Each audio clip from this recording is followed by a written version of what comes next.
Good evening and welcome to the Pandemic Podcast for this special Monday edition of the Pandemic Podcast, where I'm going to be talking to international DJ Danny Rampling to talk about why we need to act now. And we're going to cover the week of action this week against vaccine passports. Now, I'm fascinated to have Danny here because music has often played a pivotal role in uniting people throughout history, and it's been synonymous with social change. So I'm hoping to talk to Danny about why it's important for us to unite together against these particular measures that threaten to divide us, like vaccine passports, but also explore how music can once again provide the anthem for change. So, Danny, it's absolutely fantastic to have you on the Pandemic Podcast. Welcome to the show. Yeah, good to be here, Dan. So, Danny, first and foremost, we've had people from the media on here and asking why so many of the media have been silent on many of the issues that we've witnessed. We've fortunately seen quite a few more musicians, but I'm surprised that we haven't seen more musicians, artists, DJs, bands speaking up because so many of their careers have been put on hold for a couple of years. What's your take on why the music industry has been kind of absent from the discussion? I think there's a lot of apathy that's going on, Dan, particularly in the music industry. There's considerable silence from leading figures in the music industry, and I think a lot of people are just going along with everything that is being introduced. And the vaccine passport issue is, this is one of the greatest battles of the present time that we are going to face. This is a really serious issue that is going to impact so many businesses and careers and our way of life in general. If this passport is introduced, as Dr. Mike Yeadon says, this will be the end of freedom as we know it. Now, I think there are sections of society that don't actually consider the long-term ramifications of a passport, medium long-term, and the scale of this and the impact that it will make to daily life and to the workplace and to business and to travel, all manner of things. But the passport itself, we do need to unite on this because it's divisive. The vaccine passport is divisive. If we look at Europe, who've introduced it, Italy in particular, France, people are up in arms in those countries. Yes. Their livelihoods, their jobs have been impacted. Their businesses, some businesses have closed. Yes. It's such a huge life-changing issue that people really need to grab hold of and understand and comprehend the scale of damage that will be done, and the discrimination that would take place if a passport is introduced. If we look at Scotland and Wales have rolled them out into the nighttime economy, into nightclubs. We were down in Wales 4 weeks ago at Senedd when the bill was passed in Wales by Mark Drakeford, and we were outside and we were making our voices heard, and it was a good turnout. But they got it over the line. Astonishing, really.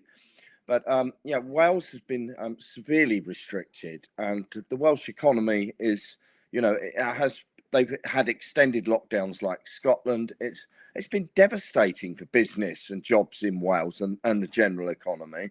And the same for Scotland. When the passport was introduced a few weekends ago, the trade was down 50%. Yes. And that indicates that, this is an unworkable and immoral and wrong system to implement. It's not about health and safety. A vaccine passport doesn't stop you contracting COVID. So what is it about? This is the question. What is it truly about?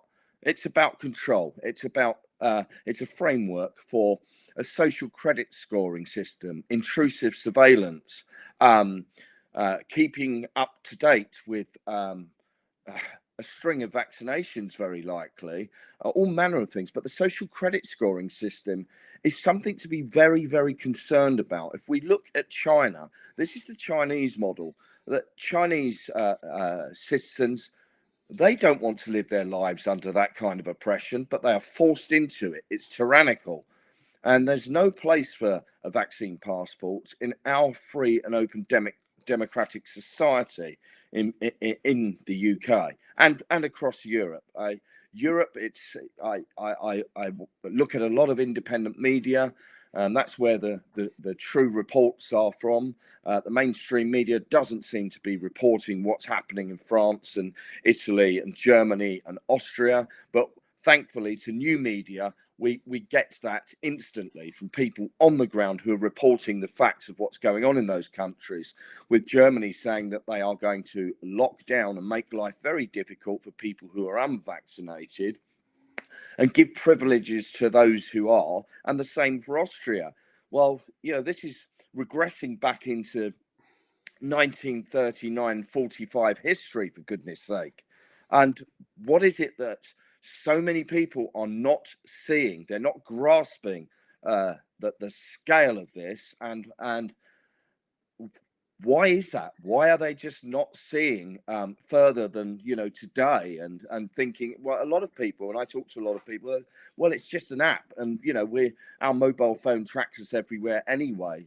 But no, that's a misconception. It's not just an app. Yes, I mean the fact that your phone is tracking you. There's a difference between your phone tracking you and your phone saying no, you can't go in there today. Because you're absolutely right. Many of these apps are tracking us. Facebook, all these other things are tracking our behavior, our movements, but they don't decide when we can get inside or outside of a building, a concert, a restaurant. And whilst it's been hard to witness, one of the advantages of other countries going first on this is we've seen the devastating harms that you've mentioned, Danny. The impact on the economy, the impact on people's lives, the impact on the social fabric. But you're absolutely right. The question you asked is why aren't people seeing it? My experience of this, Danny, is that when people are afraid, it takes them very much into fight or flight, survival mode. And when people are in survival mode, they only tend to see one step in front of them. Because it's about defending yourself from the incoming fear, and I think that fear is taking people to a place where they can justify anything, even if it makes no rational sense. But you mentioned an important point. Most of the evidence around vaccines show that it does not reduce transmission or infectional cases. In fact, some evidence suggests that it increases it because human behavior is altered when people are vaccinated. So that's the principal reason why these things were initially brought to bear for another risk reduction measure, but quite clearly it's not the case. Yeah, and that's the issue. But I'm calling on people, my contemporaries in the music industry and hospitality, to really take stock of this and act upon it. We don't want to live in a two-tier society where discrimination is rife and division. I mean, who in their right mind would want to live in such a society? Well, it's astonishing. It's astonishing. I mean, the pictures, I saw some horrible pictures from Germany over the weekend where there was, I mean, they've gone into the kind of the lockdowns of the unvaccinated. And by the way, the term unvaccinated, I find quite, it's the way that the term unvaccinated has been used is very discriminatory in itself. A more empowering term is vaccine free. You don't go to the supermarket to get an undairy dessert, do you? You go to get your dairy free dessert. So it could be unattractive, unethical. If you put un in front of anything, it's got a negative connotation. Whereas actually, you could say vaccine free is a positive thing. But these pictures in Germany showed these fences erected that stopped the vaccine free from getting inside the shops and services, but which is it's this hardcore discrimination clearly for us all to see. Well, this is also harking back to more recent times of the Berlin Wall. The 80s, the wall came down, and it was an incredible time of unity and hope and optimism. And apartheid in South Africa had fallen, so there was this wave of optimism, hope, and unity that took place in that point in the 80s, and you could really feel the change in the air. And now here we are in the present, and has all that history been forgotten or erased from people's minds? Because that's recent. The Second World War again is still in recent history. It's just under 80 years ago that the war ended. This is modern recent history, and the importance of that history is not being respected, and this is going on across the whole world. This plan is being rolled out in Canada, Australia, all over the world, America, in states in America. So it's this is not the way that we are going to be living our lives, and this is why it's so important to get behind the campaigns that are in opposition to the vaccine passport, because the vaccine passport, it's not about whether you're vaccinated or whether you're unvaccinated.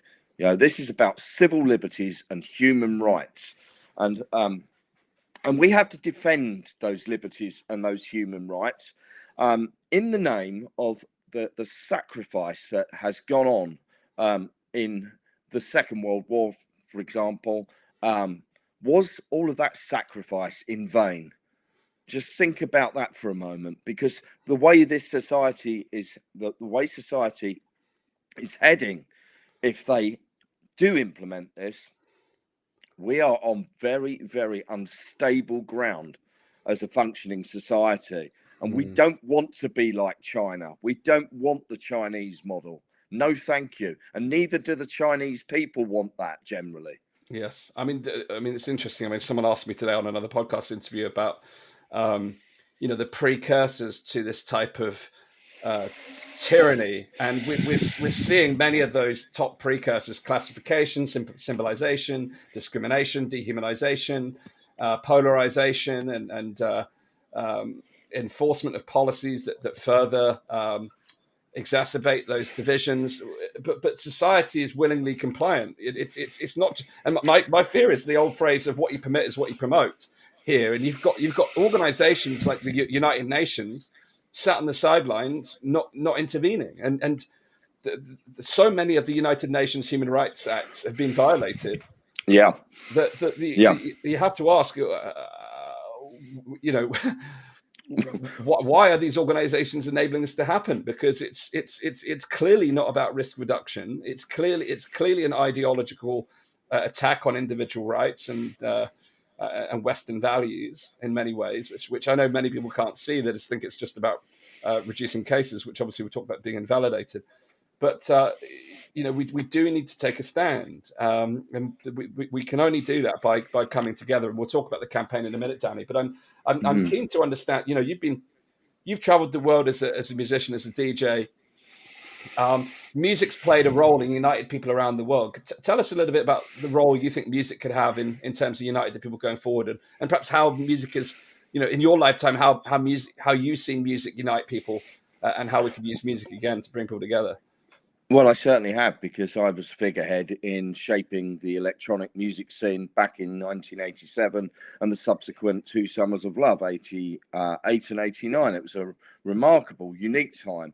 And the power of music, it deconstructed everything and brought people together like probably the 60s did with the hippie movement.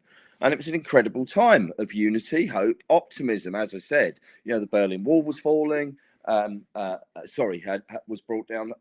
Apartheid has fallen. There was this whole great change that happened. There was this great new music that was filled with gospel vocals and songs about hope and unity and optimism. All of this combined, it created a movement. And I feel that there are similarities between what happened back then. Okay, music underpinned that movement, the acid house and rave scene here in the UK, which has been exported globally and is a huge business internationally. We transformed the festival scene here. The festival scene was the preserve of rock bands and indie bands before the rave scene, and the rave scene put on huge events, and then everything melded together. If we look at Stone Island and Spike Island, sorry, and the Stone Roses and the Mondays, and all these bands came together, and they came out of the Balearic scene. So festivals started to transform and include DJs and a lot more electronic music. And if we look at the festival scene now in Holland, in America, here as well, you know, it's been devastated over the last couple of years. And that needs to recover and be supported. But you know, this passport is going to impact all of that, and the ability to travel with people. Ibiza have just announced that they are going to roll out a standard set of rules that anybody who wants to come into Ibiza has got to be vaccinated, which is, you know, that's harking back to the Franco era. I have a number of friends who live there and have houses and flats there as their holiday properties, and you know, a lot of them are very concerned about what's going on there, and same for mainland Spain with friends who live there. But if you look at Australia in particular, it's what's happening in Melbourne, in particular in Victoria. The restrictions are so intense, and the segregation, talking to friends in Australia, it's just incredibly sad to see this, but there has got to be a pushback here. I saw a report the other day, which you've probably seen, was the lady that was forcefully taken off in a van to a detainment centre because she put down that her test was negative or something along those lines, and was in a detainment centre where they're locking people up for 2-week periods. Now, that's not acceptable. And what's next after that? Oh, it's 2 weeks. What's the next steps here? It's very, very sinister what's going on here. And what are we going to see that here in the UK? Is this the purpose for Wellingborough super mega prison that's been built with no bars on the windows? Is that what the purpose is being lined up for here in the UK? Now, that may sound like a conspiracy theory to some people, but it's already happening in Australia and in Canada. Yes, I've just shown some of the article there from the Unheard. I'll put the link in the comments, which show where they shared the details of what goes on inside these internment camps, they call them. But again, I signposted this as a concern early last year because the World Health Organization started writing about it as a potential method to reduce infections. And when central organizations start to take that approach, it basically green lights what we're seeing in Australia. And it's just not grounded in any sense. You know, people need to recognize that feeling inside you that what you're seeing makes no sense is right. You know, it's right that you feel that way because what you are seeing does not make sense. And Danny, your point about having to resist this is absolutely vital, because if we just stand and allow it to happen, then, you know, brick by brick, these new ways of living are constructed around us, and before long, you know, the individual rights and freedoms as we know them are gone. And you know, I've got a 12-week-old son, and I see I want him to grow up in a world where he has more rights, freedoms, and opportunities than I did. But right now, that's under threat because of this situation. You know, we have to be able to separate the issues of the virus from the social fabric that's eroding around us. Exactly. Our human rights, civil liberties are being compromised and eroded on a daily basis, and the screw is tightening, so to speak. But we really do need to unite and take a stand, because also the vaccine passport is also the mechanism framework for the digital currency, the cashless society. Now, think about this. You get sick. Most people do not have the funds to last more than possibly a month. Some, it's a couple of weeks. A lot of people in this country live week to week through economic reasons. Now, if there was with this digital currency and the social credit score, if you got sick and you fell on hard times and you got into debt, as this happens to so many people, and that vaccine passport with the social credit scoring system, you get switched off. You wouldn't be able to get any money at all. So where would that lead? Let's just say also you went bankrupt, or you had CCJs, you got into debt for one reason or another. You may have had a gambling addiction or whatever it might be. You are really, really royally screwed. You went through a divorce, a costly divorce. There's all manner of things, a bereavement of a partner. All of these things combined, it's going to be, it doesn't bear thinking about, but people need to think about this. Have a look. There's plenty of content in relation to the vaccine passport, and there's a great new 17-minute short film that has been produced by Oracle Films, and I urge everybody to watch this short documentary on the dangers of vaccine passports and where it will take society. That is an essential film to watch. It's on Oracle Films, 17 minutes long. Yes, it's a great film. But you're absolutely right. I mean, for many people, they feel like when we talk about digital IDs and digital currencies, programmable currencies in this way, it's a bridge too far for many people. They're still in the mindset of this is all about pandemic response. But the reality is, the things you're talking about, if you go on the UK government's website, you can find all kinds of PDFs, calls for evidence, all the analysis, the government, the Bank of England website. The UK, as it stands, is one of the most advanced in its thinking when it comes to programmable digital centralized currencies, following China. But because it's not in the news, it's not in the day-to-day conversation. People see it as this distant reality. But, yes. But the vaccine passports I call the gateway drug to digital IDs and everything else that follows. Because the moment you allow the governments to intervene in lives in this way, in private life, they're essentially determining how you can spend your time as a citizen, as a private individual, or a business, who you can allow into your business. The moment you allow government to have that level of control, that's it. There's no expiry date to that. And there is no expiry date to many of these policies. Well, it becomes a totalitarian state. And that's where this is heading. If it's not overturned and people unite as one and really comprehend the outcome, the potential outcome, if we do nothing about it. This is a time for great action over apathy. Don't leave it to somebody else to do it, because this is something that we all need to take part in. Each and every single person, and anybody who agrees with a vaccine passport, their views on society and humanity are way off the mark, and you are standing on the wrong side of history. Anybody that discriminates and wants a divisive society, shame on you all. Well, I think shame on this government also, if this is what they're trying to roll out. Shame on this government, and we will oppose this, and we are opposing it. And people are going to come together. This is such an urgent matter. Well, it is, and I think the important point to recognise is there's this concept known as the bystander effect. People ask themselves. Well, I've asked myself this many times. Even at school, when I first learned about the atrocities in depth of World War II, I asked myself, how does society how does something like that happen? And history should teach us lessons on these things. But what I took some time out this year to learn, what are the things that happen in the build up to something like that? What are the stages that things go through, and why don't more people intervene? And this bystander effect, this apathy, is part of the reason why these things come to bear.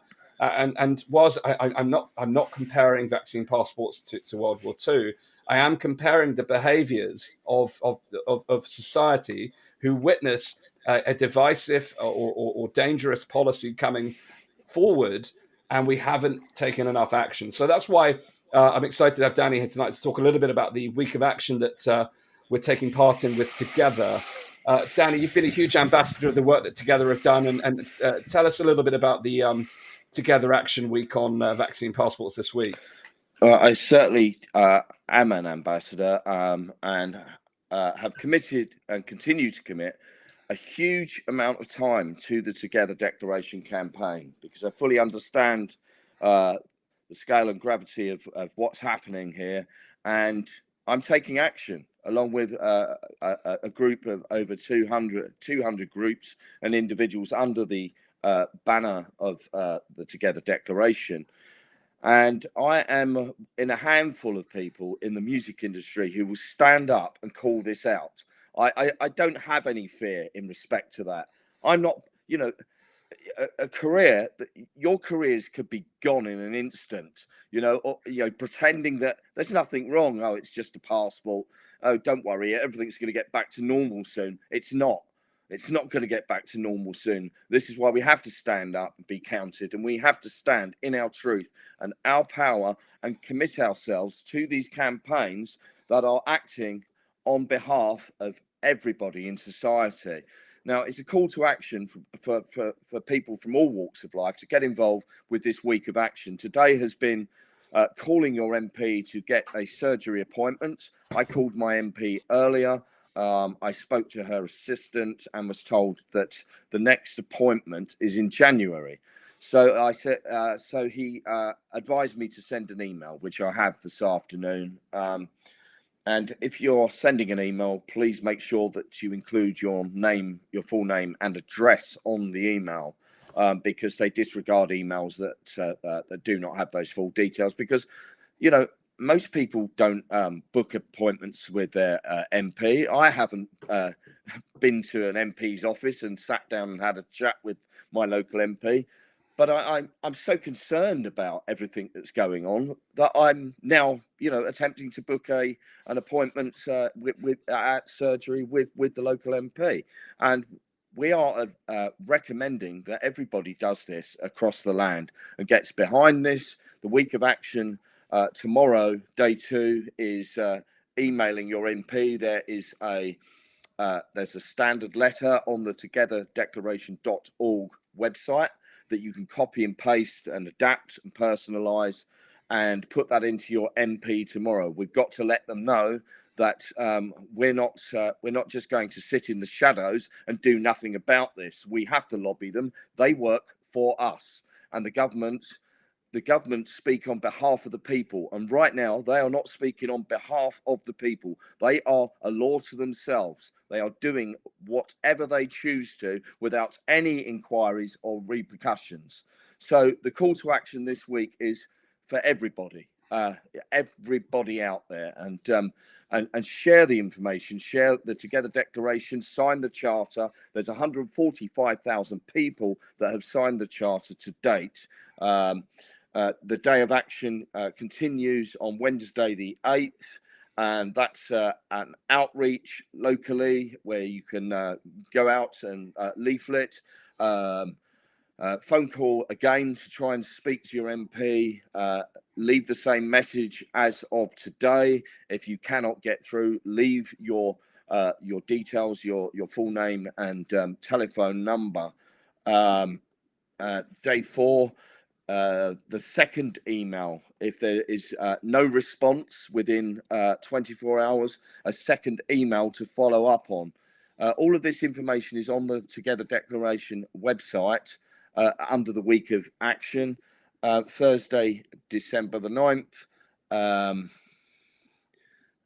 The Thursday's the follow-up, even though Friday's hopefully we're having appointments to the surgery. And if we haven't able to secure an appointment on Friday, as you said, your MP, Danny, it's there's going to be the opportunity, if you can, if your MP has an office, to go and stage a demonstration at lunchtime outside their office. I think with all of these things, we kind of want to be seen as a help, not a hindrance. My view is that we need to help the MPs to defend our rights. And the good news is, I'm going to bring a list up on the screen. There is quite a number of MPs who have already signed the Together Declaration in support of this campaign. But we've also got quite an extensive list of MPs that are vocally against the vaccine passport. So I'll put the link to this list inside the comments, the chat, so you can see it. But this is a list of MPs and the House of Lords that have said they are against vaccine passports. So you'll be able to go on here and get the list to have a look, see if your MP has stated that they're against vaccine passports. And as you can see,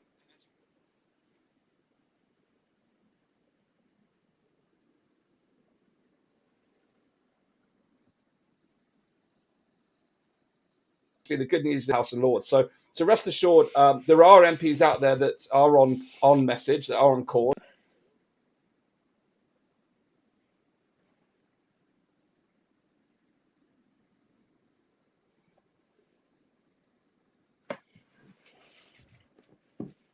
I'll put that in and to take a stand, because really we want to be supporting the MPs that are against this and helping them to put across the best possible arguments. So I'm also going to share the campaign page now, Danny, if you wouldn't mind. I'll pull up the details to show people what we've just been talking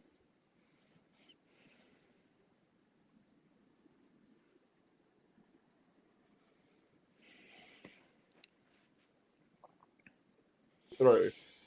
Note to state exactly what you want. I did this a couple of weeks back and got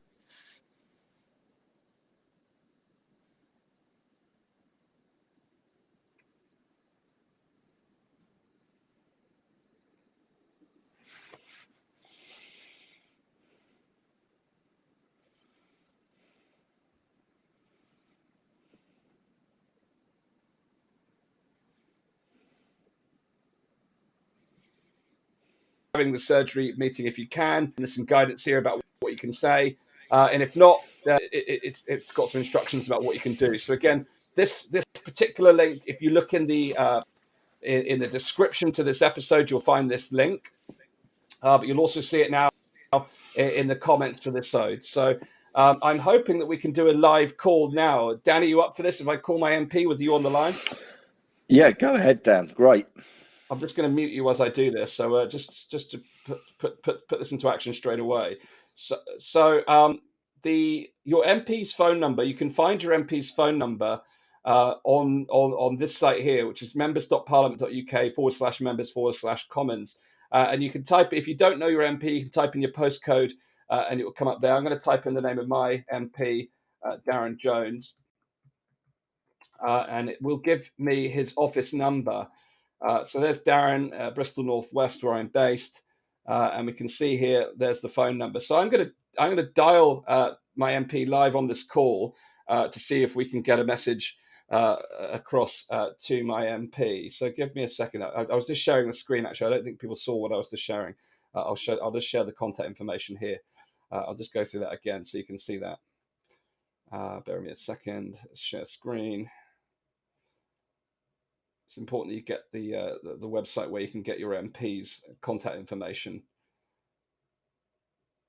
So again, you can see members.parliament.uk/member.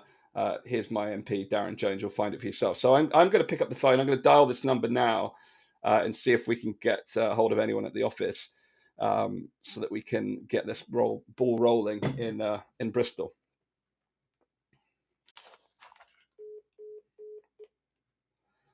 Oh. Doesn't seem to be a real number. Let's try that again. That's the smart way to never hear from your constituents if the number doesn't work. That may be an out-of-date number, so bear with me. The joys of live broadcasting. I'm gonna go on to.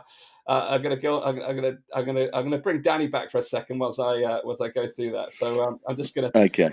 I'm gonna find. So Danny, just was I find his number. You had a message back from your MP today. You had an email back to say there's no surgeries until next year. Is that right? I called earlier this afternoon and I spoke with my MP's assistant. I had delivered a Together Declaration letter to my MP 4 weeks ago, which was part of our campaign of contacting local MPs ahead of this week of action. That letter wasn't acknowledged, but the chap I spoke to on the phone, he remembered me turning up at the surgery and delivering the letter by hand.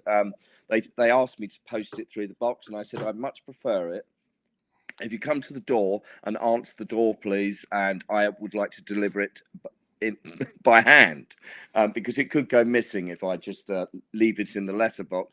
And fortunately, he did come down, and yes, it was all very polite, and He obviously looked on the intercom, the CCTV, and thought, well, actually, he looks pretty respectable, maybe. And so they fortunately they took the letter by hand, but they didn't acknowledge it. I didn't receive an email confirmation, thank you for your letter or anything, but that aside, they got that letter. So I called them this afternoon. I spoke to the assistant. He remembered me from my previous visit 4 weeks ago and informed me that there were no surgery appointments available until January, which is rather disappointing.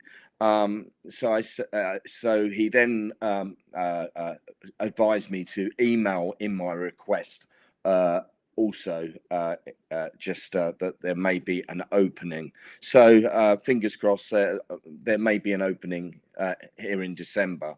That's what we're aiming to do. But my MP hasn't voted in opposition towards the passport, and that needs discussing with my local MP and why she feels that way, and to air our views. This is the whole purpose of getting an appointment face to face with your MP, is to air our views. And the more of us that do it, it creates a groundswell, and it sends out a clear message to MPs who report that back to Party HQ and to the House of Commons. So this is what this campaign, this week of action, is about. It's having our voices heard, whether they listen or not.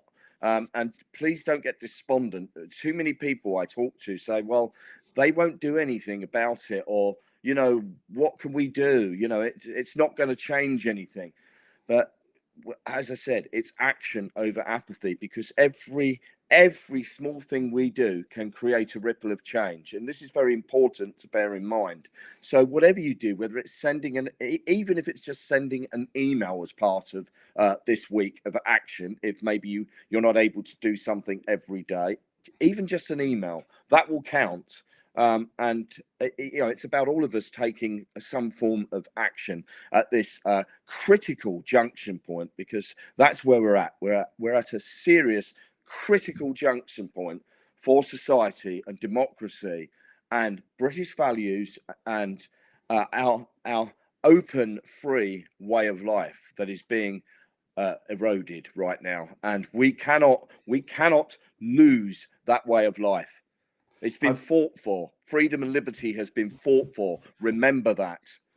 I think what's for the audience at home, you know, we're here with Danny Rampling, international DJ and campaigner. So Danny has travelled the world with his music. You know, he's one of the most well-known figures in his trade, but here he is hustling politically, getting on the phone, sending letters, doing what it takes, because this is how important this is. There's no egos here. It doesn't matter who you are. You know, every single person, what your background is, we all have a role to play. And your point there about despondency, Danny, is an important one. And I think, you know, I've come from the world of business and entrepreneurship, and I've heard so many stories where, you know, people tried and failed and tried and failed and tried and failed until they eventually succeeded. But if they gave up at the first attempt, they would have never succeeded. I'm sure the same in your industry, Danny. I'm sure there's tons of people who, you know, try to get into the music industry. They try to get their records published. They try to get a record deal. But if they gave up at the first hurdle, they'd never get anywhere. Yeah, it's commitment and being persistent. You know, that is very, very important. And with this issue we're facing, it's about persistence. It's about making a commitment. It's about making a difference, and that's what we have to do collectively. Whatever your views and your choices are, this is beyond all of that. This is about humanity, human rights, civil liberties, freedom. This is what this is about. And that has to be upheld. We have to uphold those values and those freedoms. And we must protect our human rights and civil liberties. Because if they succeed with this dreadful plan, we are royally screwed. We're royally screwed. And that's a very, very deep concern. You know, I've traveled the world. I have friends all over the world. I've been very blessed to have 30 years in music. But we've got to this junction point, and, you know, for past close to 2 years, I've had like, you know, kind of a little bit of work, you know, when this crisis began, like many people, all of the work was just gone in a heartbeat. And it was 3 weeks to flatten the curve. Then it became 3 months, 6 months. Then there were these lockdowns. So the events industry and hospitality were absolutely smashed and devastated. So it's been very, very challenging. But I've contributed so greatly to the UK music scene and across the world for that matter. And I take pride in that. I have mentored so many young talents, emerging talents, and contributed to their careers over the course of my own career. And I'm not just prepared to give up my career because somebody says, "Oh, well, you need to show your papers to enter this venue or this business or this university where you might want to go and do a lecture or something like that, or any business for that matter. Show me your papers society is completely unacceptable. Completely. I mean, imagine going down to the local pub round the corner. It's a small pub, and you've got to show a vaccine passport. It's ludicrous, absolutely ludicrous. And a lot of those businesses will collapse. They'll be gone. You know, your friendly local boozer or your friendly local corner shop or, you know, your local butcher or whoever it may be, those shops will disappear. And that's a fact. There's going to be such a scale of economic damage as a result of this, which is all part of the Great Reset and the Fourth Industrial Revolution, as Dan said earlier. If you care to read those papers, those documents, they're all there on the government website, right before our very eyes, and the World Economic Forum website with their manifesto of how their vision for this new normal world that they are trying to shape for us. It's so very kind of them, isn't it? You know, they really are so kind, aren't they? Such a generous bunch, you know, decimate the economy, you know, devastate small business. And it's very important to also keep using cash. I make a point of when I go to the local shop, I go to the ATM and I draw out 20 quid or whatever I need to go into that shop, and I pay in cash, because it's important that we keep cash going in the economy. This is really important. And people say, oh, well, it's, you know, it doesn't matter because, you know, I just pay with my debit card. Well, I have over many years, but at this point, I can really see this for what it is. And, you know, shop local. It's so important to shop local as much as you can. Okay, sometimes you have to use these corporate giants to for many people use them for convenience and speed. But I'd rather wait a few days if I ordered a book or something like that, or go in a local bookshop. I'd rather wait a few days and give that business my support, because small independent business has been so impacted by this crisis, and we cannot take that for granted. You know, we have to support small independent business throughout the land, because they are the backbone of the economy. You know, small business grows into large business and creates employment and jobs and so on. And we cannot let our you know, our nation descend into this world of just the corporate takeover. Yes. That there isn't any room for independent business any longer. And this is a fact. This is a fact. Well, you know, Dan. Well, I think what's interesting about this, Danny, is that there are many of the things you've just spoken about, actually, whether you agree with the politics of the movement or not, but the Occupy movement have been basically warning about this global takeover for over a decade. Yeah.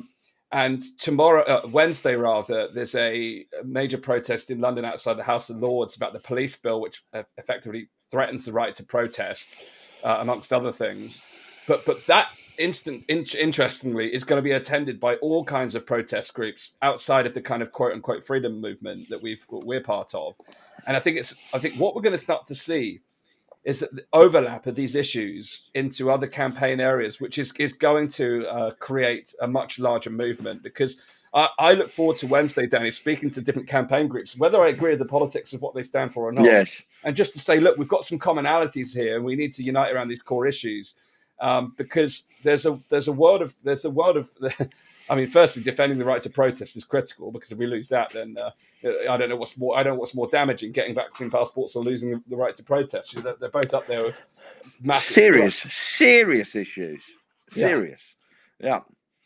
Losing the right to protest again. You know, there are a number of people, particularly on the freedom movement, who've never been on a protest before, Mm. and they've come along, they've brought their family along, they bring children along. And it's a very uplifting atmosphere, and to be part of that collective and the collective consciousness that is, and the positive vibration that emanates from the rallies. It's very peaceful, and the same for most protest groups in general are peaceful.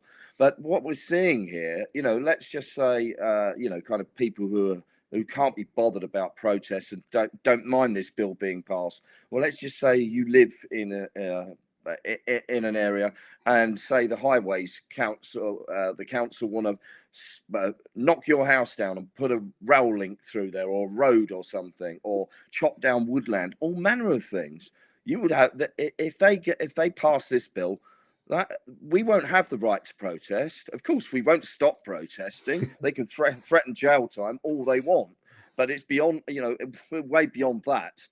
This is all to suppress and silence society, and we're not going to be silenced.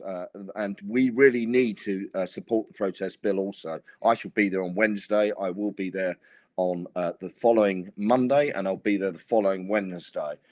These are very important, urgent issues that need our support. Whatever your views are on matters, we cannot lose the right to protest.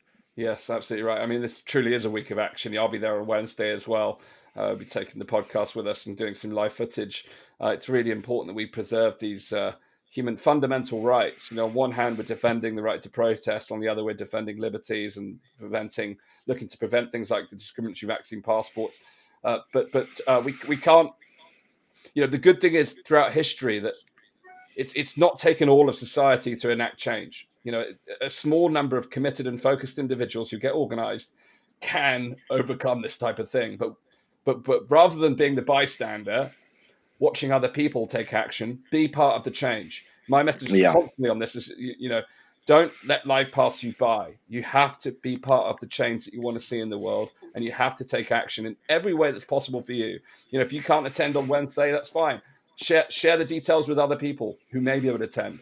We all have a role to play, whether it's vaccine passports, the right to protest. We all have a role to play in tackling these issues that we're facing. Absolutely. So, Danny, I'm just going to. I've tried the number several times whilst we were talking. They must. They must turn the phones off. I did. They got. Perhaps they got my email already, and they said we're going to turn the phones off. We're going to have some trouble this week, and maybe people in my constituency have been hammering the phone line. Probably, yeah. I They may have been watching this and switched the line off. Yeah, I mean, I hope it's our constituents who've been hammering the phones. But just I want to signpost something to the listeners. So on the Members of Parliament website, you can find, this is my MP. Obviously, contact your own MP. Don't contact mine unless he's yours as well. But you can often find that they've got different modes of contact. So you can find their social media links, where obviously you can comment on their statuses and send messages there. They'll often have their own private website. So I'm just going to pull up Darren's website here. Again, obviously, you're going to want to look for your own MP's website, but just to show what you can do as a different way to make contact, because what this is about this week, the week of action, is actually finding different ways to get in touch. So whether it's the phone, email, face-to-face appointments. But on Darren's website here, I'm giving him a fair promotion here. It owes me a favour to help us overcome vaccine passports. But visits and events, you'll see that he has online Facebook Lives, he has Zoom coffee mornings. There's different ways to connect. So what I'm looking for in my area is different ways to be able to have a conversation with my MP, because it's really important that we have the opportunity to raise our voices. Now, obviously, MPs, whilst they are dealing with political matters, of course, they're still looking after case work that's supporting the local people who have got their own individual needs, supporting the community in different ways. But we can't allow that to deter us from getting the important messages across politically. So I think this is a game of influence, Danny, and it's a way we've got to find a way to better communicate our message to the MPs to get them on board. We saw the list earlier on. There's already tens of MPs who are on board, but we need to go further. For the people at home, what advice would you give them in terms of effectively communicating the message to their MP? effectively communicating. Well, it's about open dialogue, isn't it? So if at first you don't succeed, then send another email or a letter or a phone call. That's what this is about. Do not give up at the first hurdle, and don't take no for an answer. It's very important that we have open dialogue with our MPs, because, as Dan said, some of them have not voted in opposition, and maybe sitting on the fence, so to speak. But some influence from all of us, and having our views heard and fingers crossed listened to with some MPs, could shift their decision towards opposition. There are a number of very, very honourable MPs who are taking that stand, and with everything, I think it's kind of people follow other people generally. It's well, there's 30 of them now. Oh well, maybe I'll consider joining that group and opposing. So that that has an effect. It's a numbers game, and also keeping up the pressure on MPs locally to help them make a decision. They may have already made that decision in their mind and in the House of Commons, or in the the back rooms of Whitehall and Parliament. But minds can be changed. Don't ever think that that's not possible, just because kind of you may think they're towing the party line, they're uncontactable, they don't respond. Please be persistent. Please keep up the pressure, and let's rally together, unite on this serious issue, and take action this week. As I said, no matter how small your action, what you can manage, whatever it is, just do something. If it's one of the days, or if it's all of the days. I should be taking action on a daily basis, as I always do, but it's not always possible for some people. So just do what you can, and that is greatly appreciated by everybody who is connected to the Together Declaration, and strongly recommend, if you've just joined us here and you're not familiar with the Together Declaration, take a look at togetherdeclaration.org, and please sign the charter. It's very important to sign this charter as well.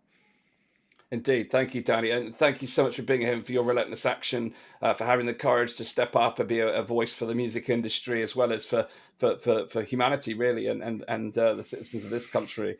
But it's down to all of us. It's down to all of us to play our part, no matter how small those small actions build to something more. And in the words of Wayne Gretzky, you miss 100% of the shots you don't take, and we just got to keep taking the shots. And this is a great opportunity to get involved in a national campaign this week. In fact, it's an international campaign. I've had people from all over the world reply to some of my emails about this campaign, saying, "I'm going to do this in my area."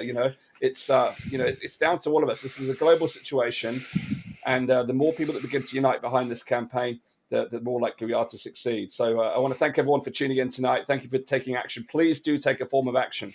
Send an email, make the phone call, all the instructions on the website. You'll see in the description to tonight's episode, you'll see a link to the Together Declaration. You'll see a link to the campaign materials, and you'll see the link to subscribe to the show if you're watching for the first time, where you can find out more about the guests we've got on this week. Coming up tomorrow, we're going to be talking about the police bill again. On Wednesday, we'll be here live from the protest. On Thursday night, I have someone from Germany who's going to give us an eyewitness account of the situation in Germany, about how the situation is unfolding. And then on Friday, I'm joined from a representative from the NHS 100K campaign, which is campaigning against the vaccine mandates in the NHS. So we've got a whole week of content to support this week of action, but we all got to play our part. So please do go and check out the links that we shared with you tonight. And I want to thank you, Danny, for your commitment to the cause and for being with us here tonight. Yeah, thank you, Dan, and thank you to everybody who logged on to the call. Yeah, thank you. And if you haven't already subscribed to the Pandemic Podcast, to make sure you're in touch with the latest interviews and content like this, just take 1 minute of your time to go to danjgregory.com/pandemic, enter your name and email, and we'll keep you up to date with all of the latest campaigns. We're sending daily emails about the Together campaign at the moment, and all of our upcoming interviews and coverage of the events around the world. So thanks very much for tuning in, and I will see you again on our episode tomorrow evening. Thank you again, Danny. Have a good night, everyone. Peace and love for now. Yeah.